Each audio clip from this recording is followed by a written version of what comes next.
welcome to the Free Kick Podcast. My name is Todd, and yet again, another loss for the Philadelphia Union, their fourth. And remember, Union only lost 5 games in the league last season. We're already at 4, 3 losses on the road. You guys panicking yet? I don't think I am, but I know there are some of you guys on social media that are in fact panicking with the way that the season has went so far for the Union in the league.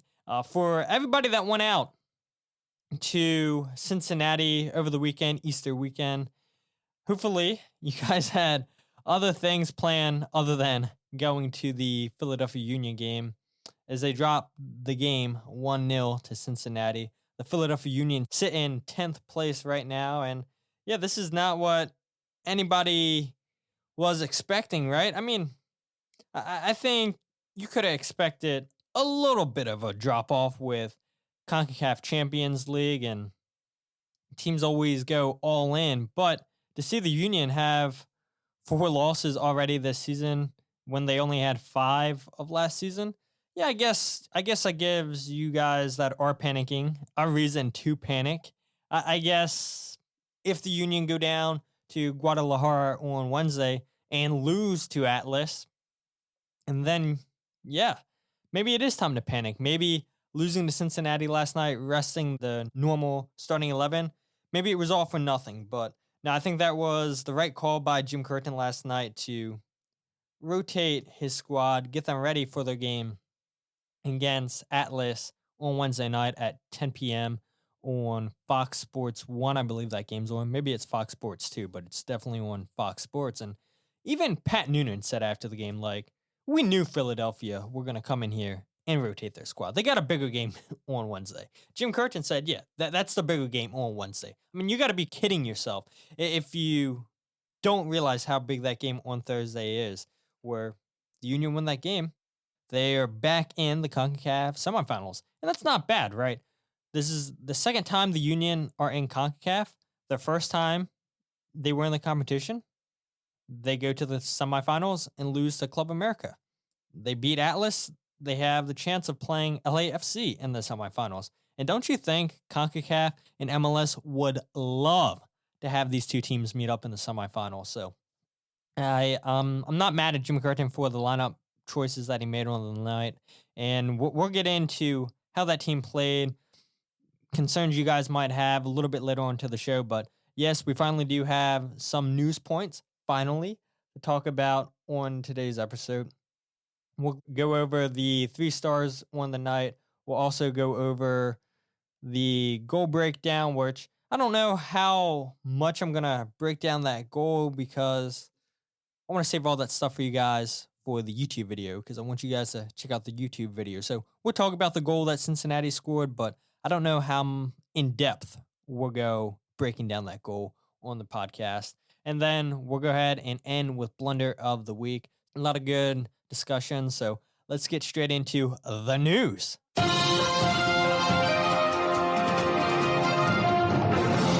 All right, so let's get through the easy stuff first because there was a tweet at the beginning of the week, which if you guys have Twitter, you guys definitely would have saw this on April 3rd from MLS Gone Wild. Blake, friend of the show, shout out Blake. We'll talk about his tweet that went absolutely viral at the beginning of the week, but the easier stuff.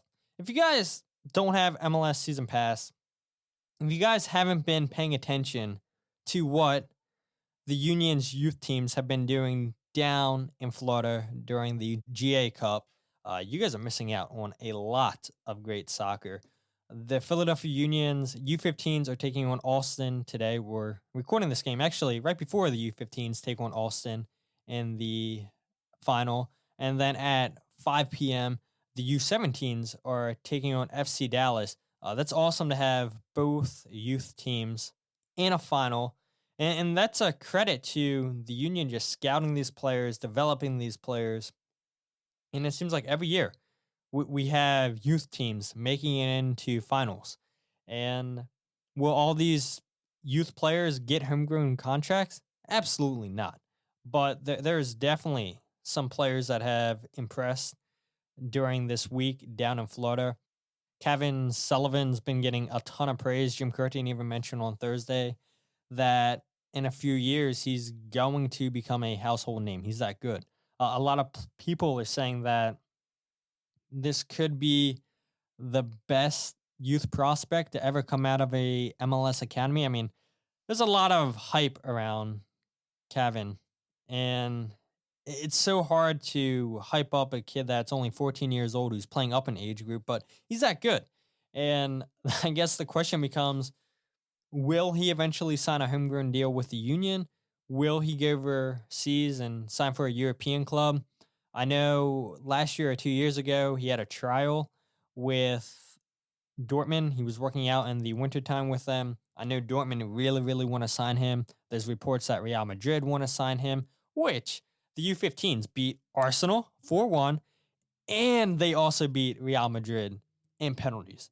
I mean, you've got to feel so good about yourself if you're on this coaching staff, if you're a player, even if you're a fan, to see the Union take out a U15 team from Arsenal, from Real Madrid, and hold their own against both of those teams.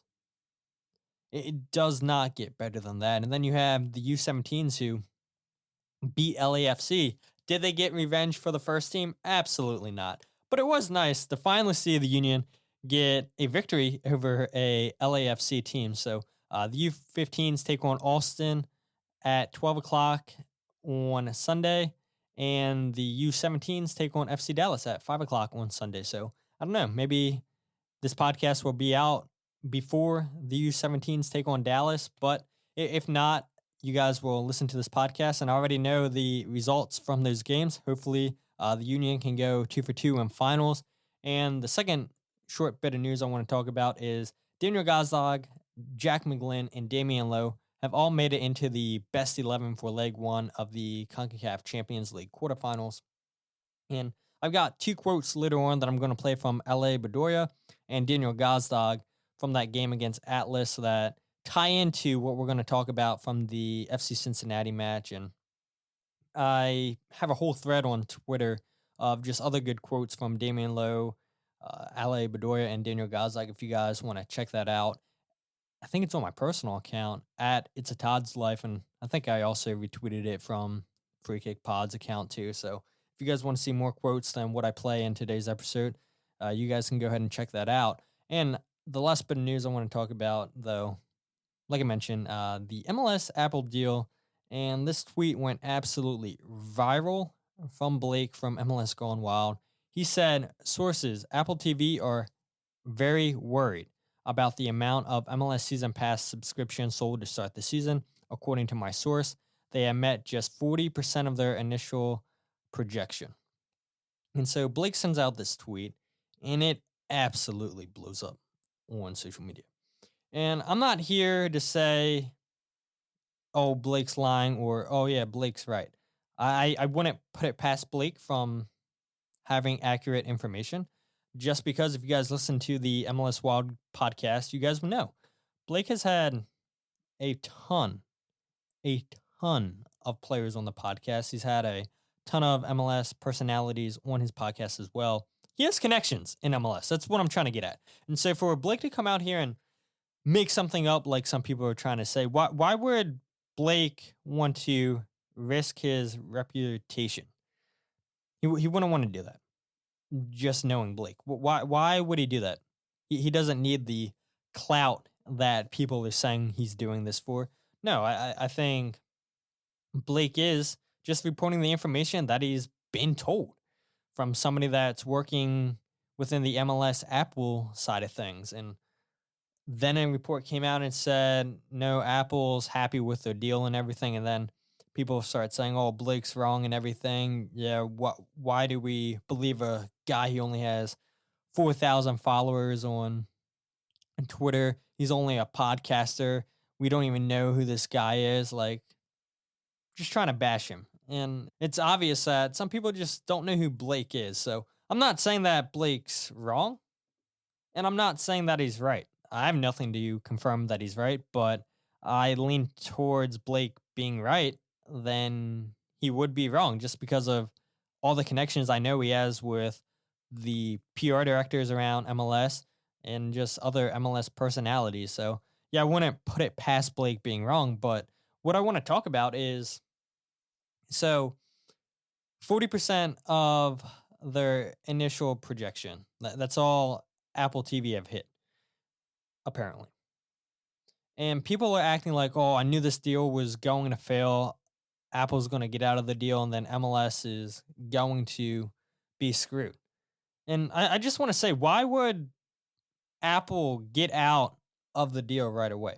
Now, The Athletic reported a couple weeks ago, I think it was, maybe a month ago, that apparently there's a clause between the Apple and MLS deal where if they don't hit certain numbers within a couple of years, then Apple can cancel the contract. MLS or Apple would not confirm that to The Athletic, but they're reporting that that's what they've heard, even without MLS confirming that being true, because why would MLS want to confirm that? So I think that tells you all you need to know about how true an opt-out clause between this deal between Apple and MLS is. But why would, like, ask yourself, why would Apple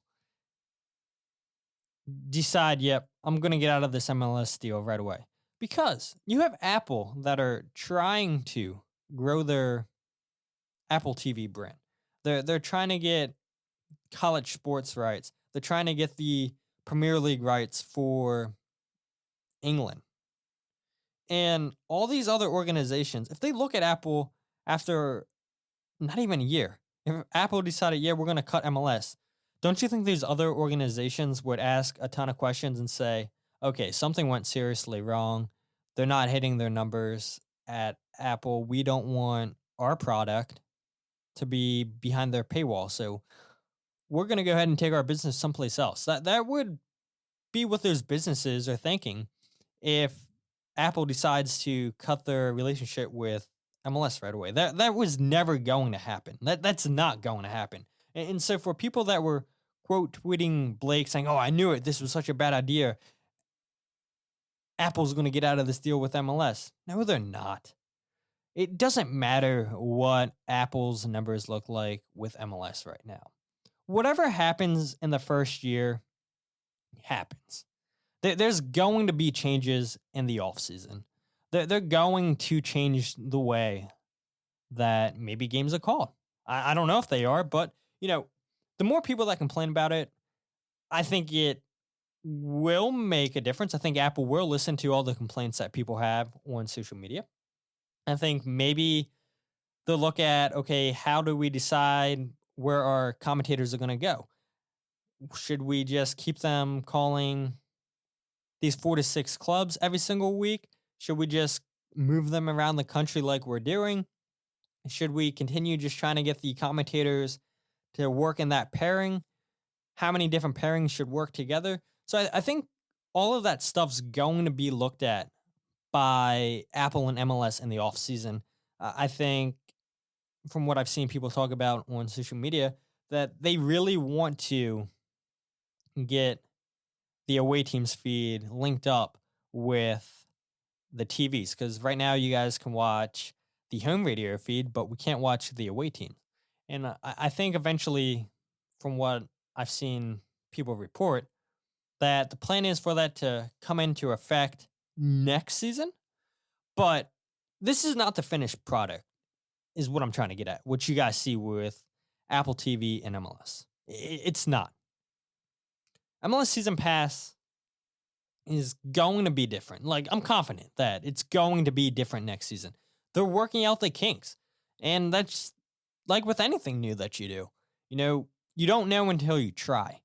And that's what we're doing right now. We're trying. I mean, just remember, MLS and Apple, they panicked trying to get this deal done and everything set up before the start of the season.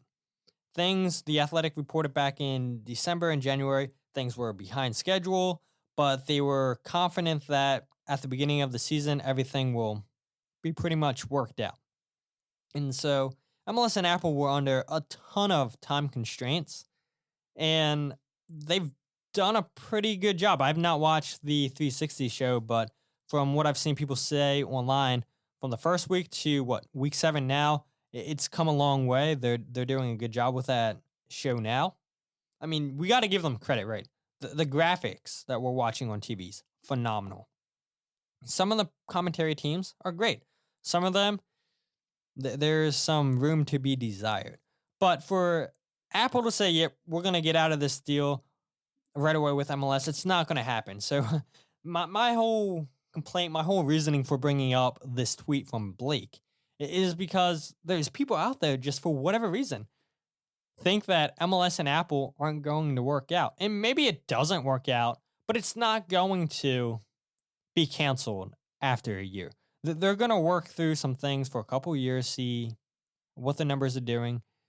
I know a lot of people are complaining about the price. Maybe the price gets flexed down a little bit next season. Maybe you can buy MLS Season Pass and just watch your team. Maybe that's an option too. Just the point is, whatever happens this season with MLS Season Pass, don't get caught up with what's happening this season. There's going to be trials and errors. Yes, there might be other reports coming out saying that the numbers aren't there, that they thought that they would be doing a lot better than what they're doing. All that might be true. But MLS and Apple, I can say that 100%, aren't going to end their relationship within a year. They're not. And so the people that are wishing for that, I'm sorry to break it to you, it's just not going to happen. But let's go ahead. It's enough of that rant and talk about the Philadelphia Union versus FC Cincinnati match. And I think, despite the loss, I think this is a performance that the Union can be proud of. I know there's some fans that are not proud of the way this game went, but you got to look at it.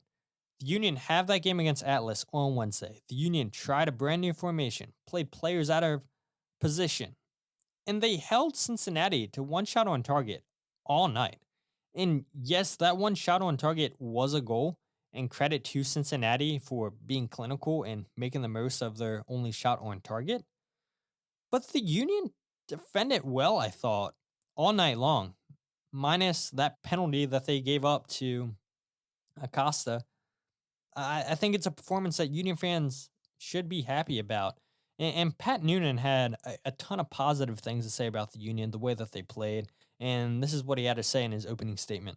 I thought they defended really, really strong and made it really difficult for us to get into the box. And it was probably going to be a matter of one moment to make a difference in this game. And fortunately, we found it. But I was really pleased with our guys' ability to figure out a way to get a goal and see the game out and win against a very good team. To keep some good momentum going for our group. Yeah, I mean, Pat Noonan's high on his team for getting a huge win against the Philadelphia Union, getting their second win in 2 years against the Union at TQL Stadium. And Pat Noonan now leads the series 2-1 against Jim Curtin if we're not counting the playoff game, if we're just counting the regular season. Pat Noonan's a phenomenal coach, but the one thing you heard him say is the Union made it difficult all night. They defended very, very well. And Pat talked on the Union not only keeping their shape later on in the press conference, but he talked about the Union pressing to the ball really well. Despite them sitting back, they would press the ball really well. They forced Cincinnati to pass around the back with their center backs way too often on the night. Cincinnati made a little bit of a adjustment, Pat Noonan said, in the second half where they pushed Angulo and Pinto up higher on the pitch with Luciano Acosta in the second half. And I think that was obvious. In the second half, you saw not only those three players push up higher, the whole team of Cincinnati seemed to push higher up, started pressing the ball for the Union, keeping them pinned down a lot more than they were doing in the first half. And that's a credit to Pat Noonan for making that tactical adjustment. And you guys have heard me talk about it plenty of times on this podcast where Pat Noonan's a phenomenal tactical genius. He was the brains behind the operation here in Philadelphia. And you're looking at him in Cincinnati. when he talks, he gives so much credit to Jim Curtin and his man management style. And you're already starting to see that in Pat Noonan. And you don't get a ton of managers in the world where they're great man managers and they're also a great tactician. And in Pat Noonan, we're starting to get both. And maybe I shouldn't hype up Pat Noonan as much as I am, but I don't think it's crazy that one day Pat Noonan's going to be coaching in Europe. I don't know why Pat Noonan's not being linked with the USMNT national team job. I think if we want an American, he is the best man for the job, followed by Greg Berhalter and then Jim Curtin.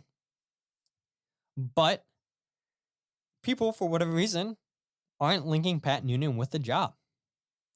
And it's crazy. Maybe it's because not many people watch Cincinnati, but they should watch what Cincinnati are doing. Pat Noonan and Chris Albright have done a fantastic job in 2 seasons, completely turning this team around. I think they announced last night that was the 3rd sellout crowd this season for Cincinnati at home. The fans are excited. And you come away with a big statement win against an MLS finalist in the Union, you're going to sell out the rest of the season. You're going to continue packing that place, making it a fortress like Subaru Park is, and making it so teams don't want to come in there and play you at TQL Stadium. And Pat Noonan and Chris Albright have done a fantastic job creating that culture, getting the players to buy into Pat's system, and getting the most out of players. It's funny when I look at some of these players on the roster for Cincinnati where their fans are like, oh, we got to get rid of this guy. This guy's terrible. What did we see in him? And Pat Noonan's getting the most out of those players. He's finding what past front office executives saw in these players and getting the most out of those players. And that's what good managers do. And in my opinion, I think Pat Noonan should be the number 1 choice for the USMNT spot. And I think eventually we will see Pat coaching in Europe because he's that good of a manager. And he's only going to get better. That's the truth. I think that it's telling that Pat Noonan also said after the game, where Jonathan Tannenwald asked back-to-back weeks now, is the book out on the Union? And Pat Noonan came out and said that the book isn't out yet on the Union. The Union did a good job taking away the space with playing with wingbacks. It was a like-for-like counter, Pat Noonan said. And I don't know how much you guys pay attention tactically what goes on during matches, but last year, the match against Cincinnati and TQL Stadium, that's where the Union struggled, out wide. And especially on the left side of the pitch where Barrial and Junior Moreno would just push up that side of the field constantly, create overloads against the Union. And they had no counter for it. You had Bizo getting stuck in. You had Jose Martinez coming out of position, getting sucked out wide, which then left a whole bunch of room in the middle of the field for Luciano Acosta to just pick apart the Union's back line. And that's exactly what happened. And we saw in the playoffs against Cincinnati, maybe Pat Noonan overthought a little bit of what worked in August of last year, where they got that 3-1 win against the Union. And the Union were able to do a good job defending against the wings. And we saw again last night, the Union did a good job to defend out wide. They kept a phenomenal shape. They made it really difficult for Cincinnati to get inside the 18-yard box because that's where they wanted to be. And they couldn't get there because the Union defended so well as a group. They had the middle of the field completely shut down. And Pat Noonan said it was only going to take one chance. And it took one chance, and Cincinnati took it. And were able to find the back of the net. And Pat also said that he wouldn't doubt Jim in this group, and he's sure that they'll get back to winning ways. So Yes, Pat Noonan may be saying all these things because he's friends with everybody over in Philadelphia. The union job got him his first head coaching job in MLS. And so, yeah, maybe he's saying all those things because of that. But I think Pat Noonan's also being genuine. Like, this is the way that he sees it. And I think when Pat Noonan says those type of things, I think it's worth listening to what he has to say because he's a phenomenal manager. And Jim Curtin even mentioned after Pat Noonan that he was impressed with the new formation and the starting 11 who started this game. Big credit to the players that started the game. I thought they did a great job executing the game plan, keeping a zero, getting us to that 60-minute mark. On a different night, I think should be a 0-0 game. We prepared this week with Damion Lowe as that third center back. We lost him on Friday to a minor hamstring tweak. So again, we asked some guys to play out of position, but I thought they stepped up and did a good job, making the game hard for Cincinnati.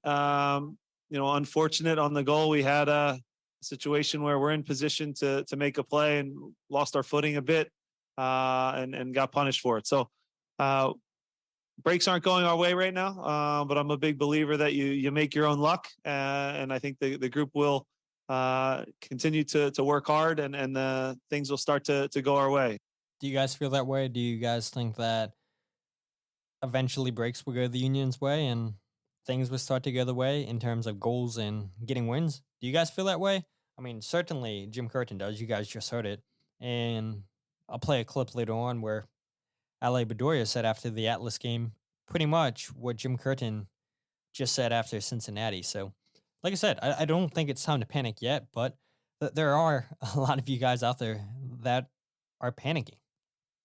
You look, the Union, despite giving up the goal to Luciano, they did a really good job, I thought, limiting Brenner, Luciano Acosta, and Brandon Vasquez from shooting in dangerous areas.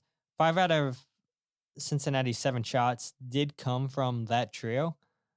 But the main thing was they kept all those players away from the 18-yard box. They forced them wide. And that is their danger players. If you take away the players that scored 77% of Cincinnati's goals last year with 46, you're probably going to win the game. And Cincinnati know that. That's why they were probably hesitant in not selling Brenner this offseason. And there's rumors out that Brandon Vasquez is seriously being linked up by multiple teams in Europe. I find it hard to believe that Cincinnati would let both Brandon Vasquez and Brenner go in the same window in the summertime. But maybe it's possible. I think it's possible one of them definitely go, but both of them, I think that's asking a lot, where those two players and Luciano Acosta, like I said, scored 77% of the goals last year for Cincinnati. And it was pretty clear to me watching Cincinnati, watching the Union last year, that they had the best front three in all of MLS last season. And I know LAFC and FC Dallas would probably want something to say about that, but when you look at it, those two teams put up historic numbers last season. And so far, through 7 games, we've only seen 3 goals between Cincinnati's front three. So they haven't got off to a great start like the Union haven't got off to a great start with their front three. But the only difference is, they're having some luck either way. They're finding ways to win games, sitting at 5 wins, 0 losses, and 2 draws this season.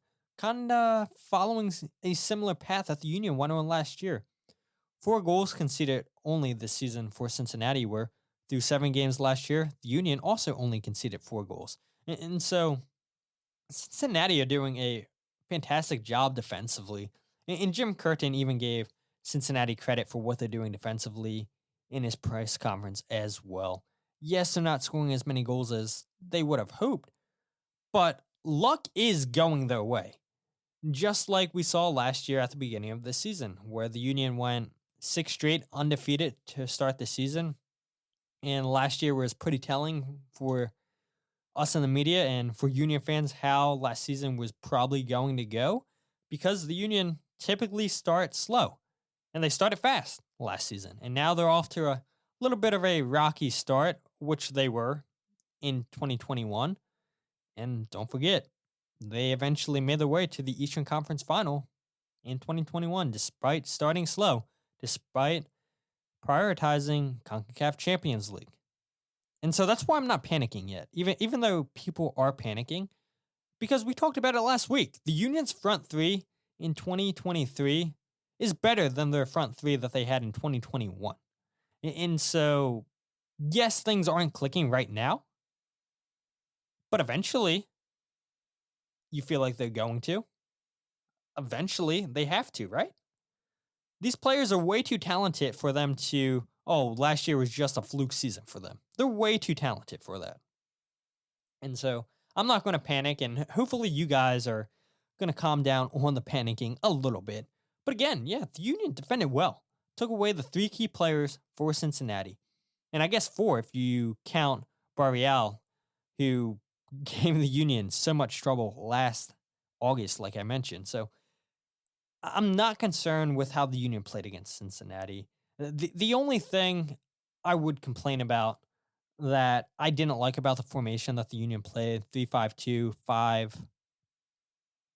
5-3-2, whatever you guys want to call it. The only thing that I didn't like was every time the Union would try to transition from defense to offense, it was really slow at times. They couldn't transition quickly enough.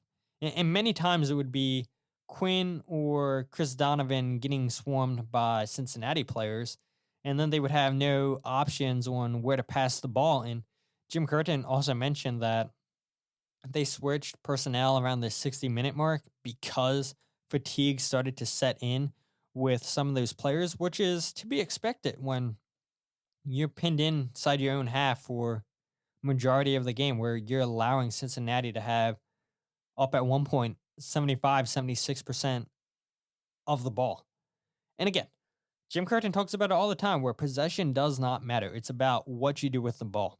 And that's why they were comfortable giving Cincinnati the ball for that amount of time, for it seemed like 10 minutes at a time. I know it wasn't that long, but they were comfortable letting Cincinnati have the ball because the Union said, we're more confident in our ability to have a strong 5 in the back, shut down the middle of the field, shut out wide, and really make the options limited for you. And they did for 60, 65 minutes of this game. And maybe if some of those players could have went a little bit longer, maybe the Union would have came away with a 0-0 result. I'm not saying that the Union lost this game because they brought in Mikael Uwer and Daniel Gazdag, even though it sounds like that's what I'm saying. I know.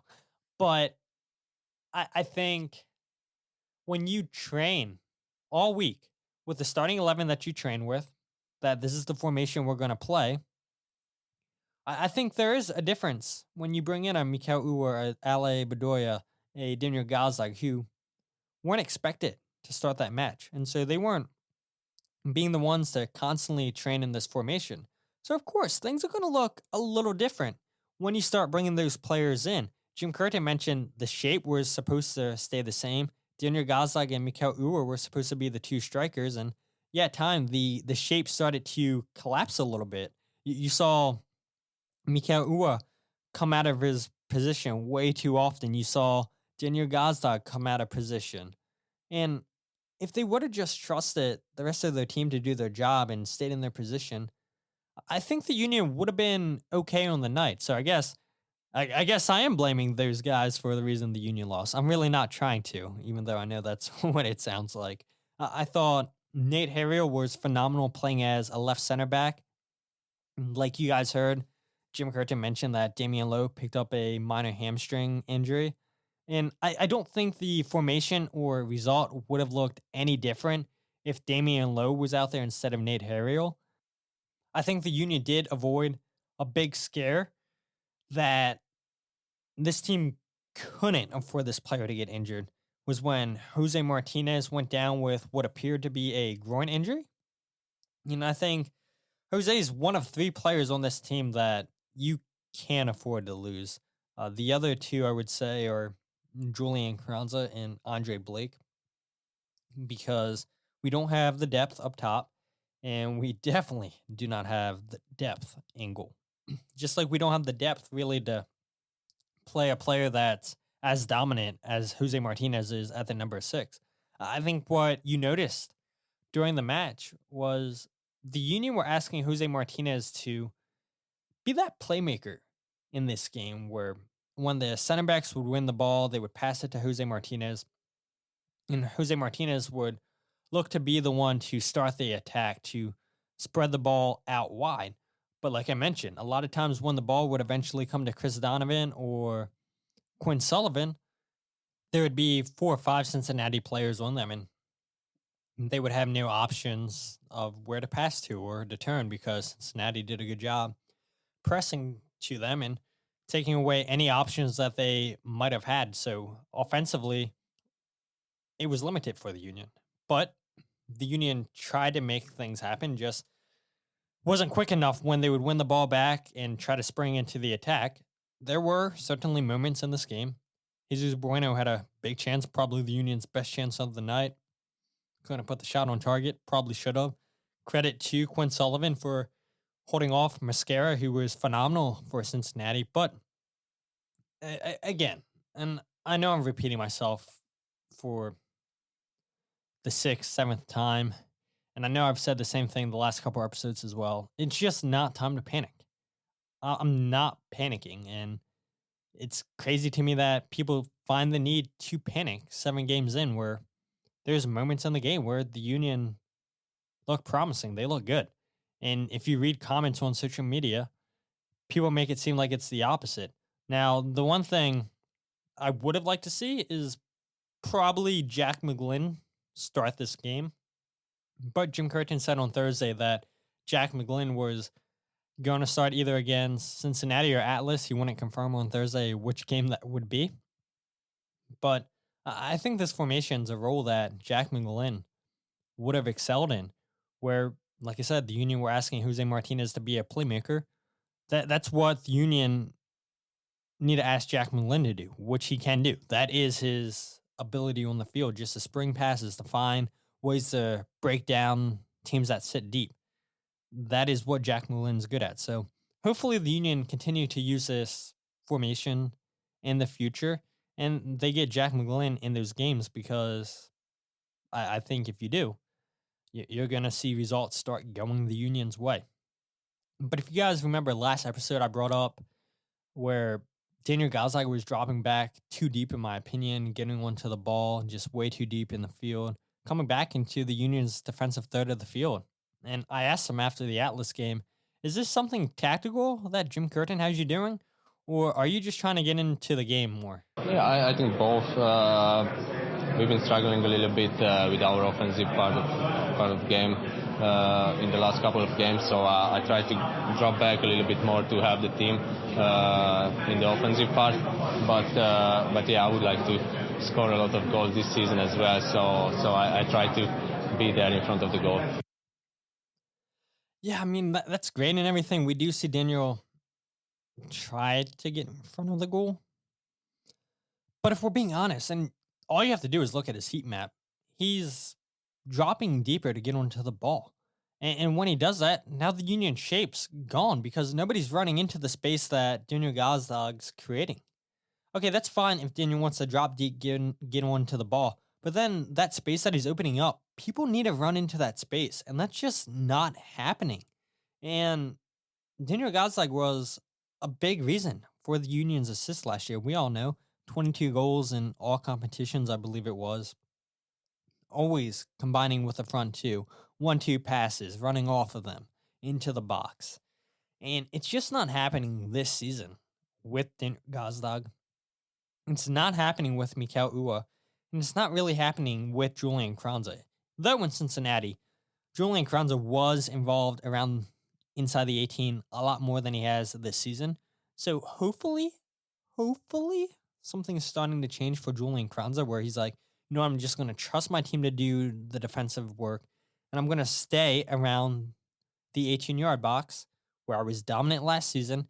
I'll stay here to give my teammates an option to pass to, and try to get those 1-2s going, just like I was successful doing last season with Daniel Gazdag and Mikal Uwa. So it is good to hear Daniel Gazdag admit that, yeah, Jim Curtin has me coming back a little bit different tactically, but it's also Daniel Gazdag seeing it on the field, wanting to get involved more, where, in my opinion, and I know I've seen some people say it on social media too, they think Daniel Gazdag should be farther up on the pitch, just like he was last year, where the Union were very successful doing that.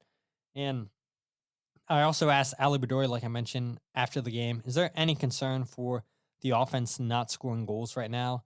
And could the result against Atlas start to kickstart the season for the Union now? Yeah, I hope so. I think when you look back at the Kansas City game, we're a bit frustrated that we're not able to, come out with a victory at home, because we've had such a fortress here. But, I would just my message to the team was come on, guys, we got to play a little bit more loose. It looked like we weren't, I think Jim maybe said it too, we weren't enjoying ourselves, having fun. Guys were a little bit uptight maybe felt a little bit under pressure, but just go back to enjoying it, play a little bit more loose, and I think we were able to do that a little bit today. The way we set up, played a little bit different, 4-3-2-1 with Joaquin in there, and I think we had a decent first half, with the ball, possessing and stuff, and creating some chances. So. There's nothing to get too worried about. It's early days still in the season, but the fact is that we are creating chances. I'd be concerned if we weren't creating chances, but that's not the case. And we still have a strong unit. And you saw today our center backs, the way Damion comes in, steps up. I thought he was fantastic today. Winning those 50-50 duels and putting out fires and his recovery speed. So.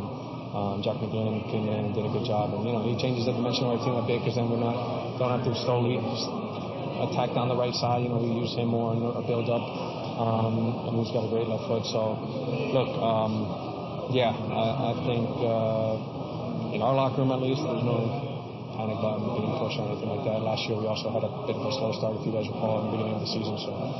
Just got to continue to stay confident. I think hopefully a game like this, I stressed to the team before the game started that this is a moment where we can maybe jumpstart our season, and keeping a shutout is huge for us. That's big.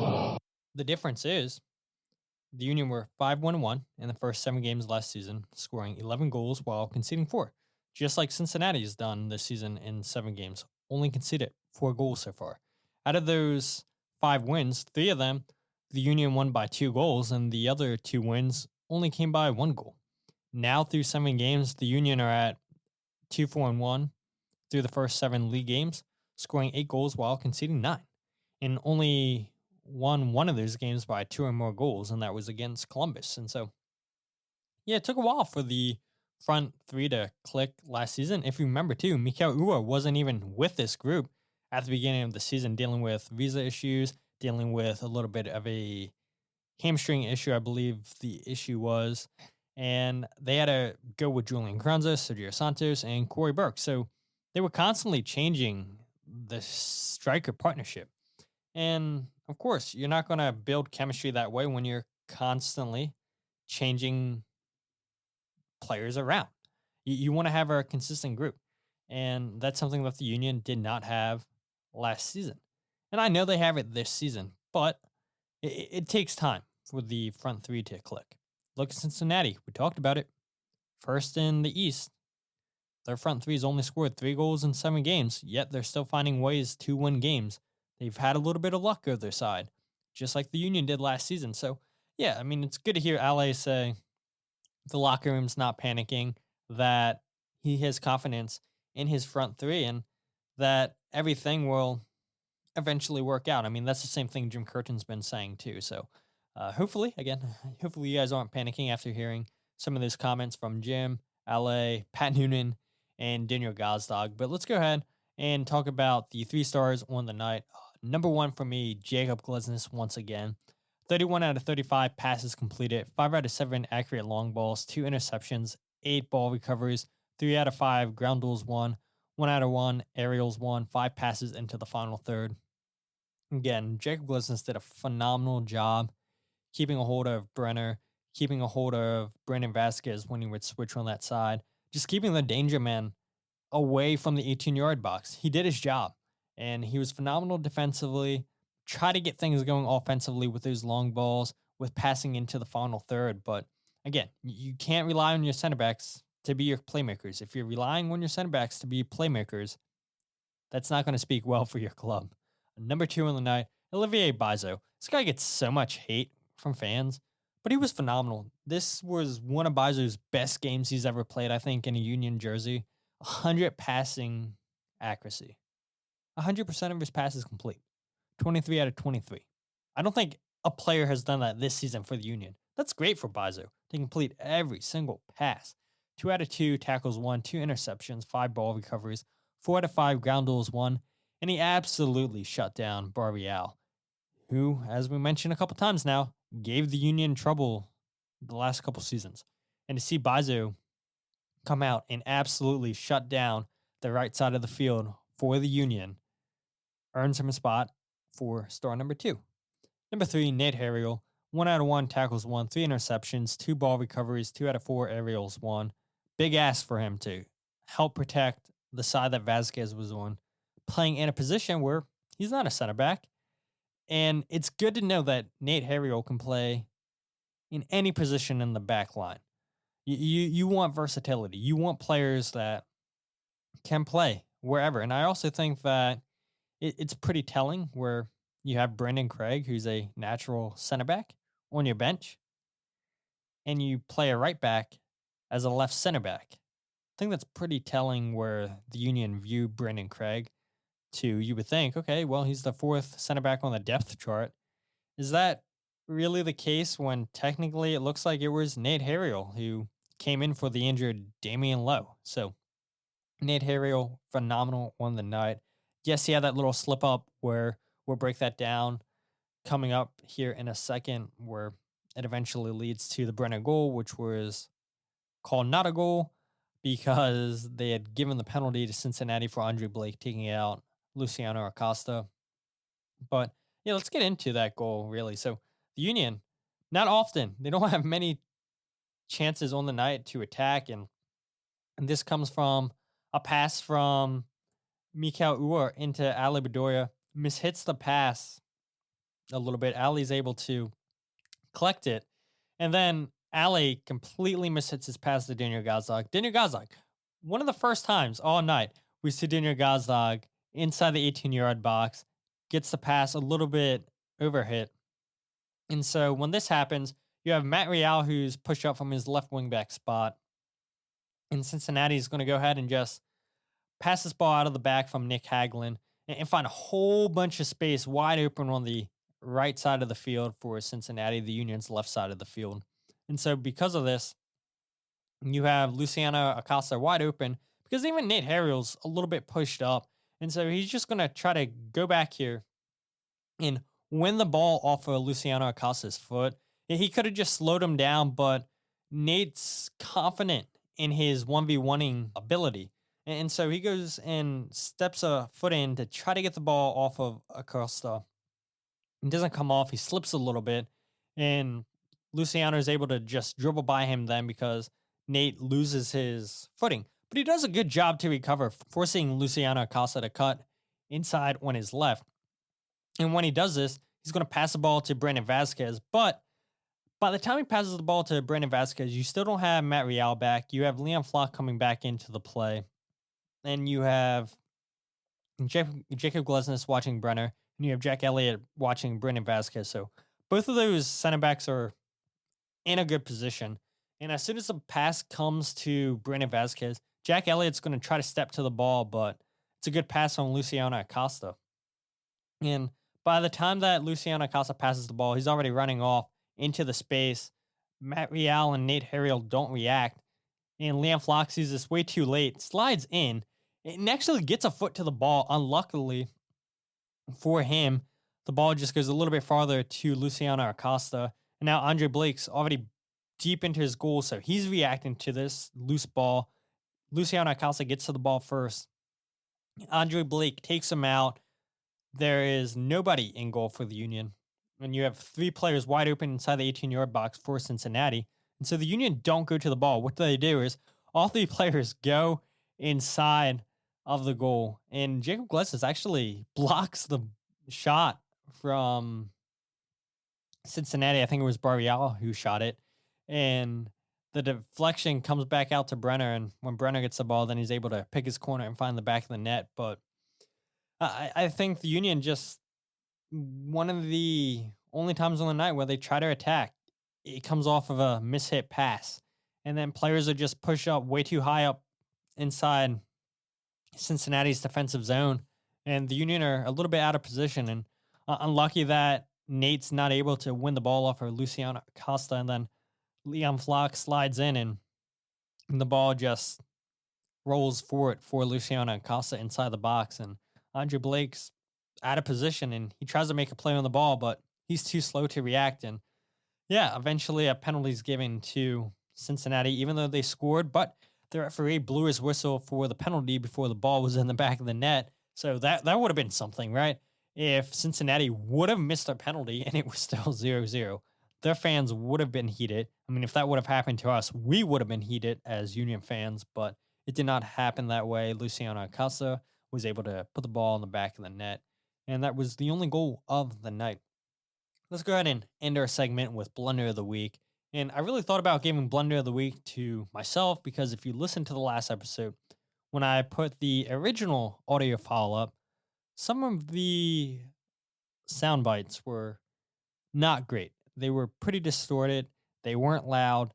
And I only noticed that when I got at work. And I'm like, oh, what happened here? Because when I put in all the sound bites into my software, everything sounded good until I uploaded the file. And I must have uploaded the wrong files or something in final production, which you guys obviously don't care about. So I was like, oh, great.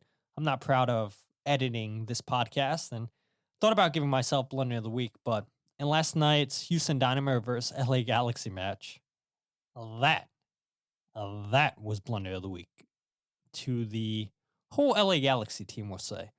Specifically, Martin Caceres and Douglas Costa.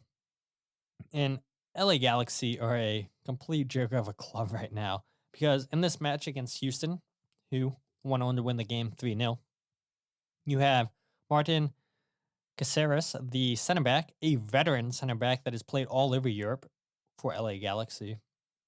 He earns a second yellow card in this match, which then goes to straight red, as we all know, because he goes over to the VAR monitor when the VAR monitor is looking at something on screen, and Caceres decides to touch the referee.